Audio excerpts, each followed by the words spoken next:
ఇక వైసీపీలో పెనమలూరు సీటు రగడ ఇంకా ఆగలేదు. స్థానికుడికి మాత్రమే సీట్ ఇవ్వాలంటూ రాత్రికి రాత్రి ఫ్లెక్సీలు వెలిశాయి.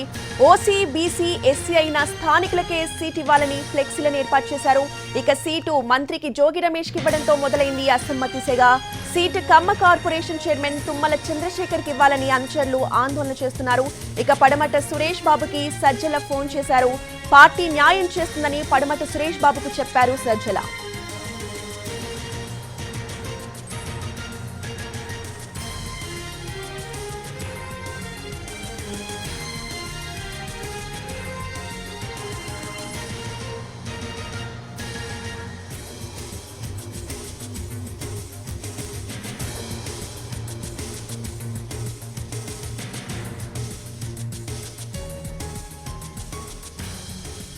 వైసీపీలో పెనమలూరు సీటు రగడ ఇంకా చల్లారలేదు. స్థానికుడికి మాత్రమే సీట్ ఇవ్వాలంటూ రాత్రికి రాత్రే ఫ్లెక్సీలు వెలిశాయి. ఇదే అంశంపై పూర్తి అప్డేట్స్ ని మా ప్రతినిధి శ్రీకాంత్ అందిస్తారు.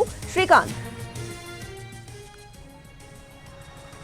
Penamaluru sitting MLA Parthasarathy party వీడాలని నిర్ణయం తీసుకోవడం, ఆ తర్వాత మంత్రి జోగి రమేష్ కి పెనమలూరు టికెట్ ని వైసీపీ అధిష్టానం ఖరారు చేయడం అనేది చకచకా జరిగిపోయిన నేపథ్యంలో ప్రస్తుతం జోగి రమేష్ కి వైసీపీ టికెట్ ని అధిష్టానం నిర్ణయించడంతో స్థానికంగా అయితే వ్యతిరేకత మొదలైంది. ఆయనకి సంబంధించి అసమ్మతి వ్యక్తం చేస్తూ కూడా ప్రస్తుతం నియోజకవర్గంలో కార్యక్రమాలు కూడా ప్రస్తుతం ప్రారంభమయ్యాయి. ఎవరైతే నియోజకవర్గంలో సీటు ఆశించారో పడమట సురేష్ బాబు పార్టీ వీడాలని ఇప్పటికే నిర్ణయం తీసుకున్నారు. ఆయన కుమార్తె డీసీఎంఎస్ చైర్మన్ గా ఉన్న స్నిగ్ధ కూడా తన పదవికి కూడా రాజీనామా చేసిన నేపథ్యంలో సజ్జల పడమట సురేష్ బాబుకి ఫోన్ చేశారు. పార్టీకి పనిచేయాలి, పార్టీ అండగా ఉంటుంది, న్యాయం చేస్తుందని కూడా చెప్పిన నేపథ్యంలో ఆయన అయితే పార్టీ వీడాలనే డిసైడ్ అయినట్టుగా అయితే మనకి తెలుస్తుంది. మరోవైపు కమ్మ కార్పొరేషన్ చైర్మన్ గా ఉన్నటువంటి తుమ్మల చంద్రశేఖర్ కూడా ప్రస్తుతం తనకు టికెట్ ఇవ్వాలని ఆయన వర్గం కూడా ప్రస్తుతం ఆందోళన చేస్తుంది.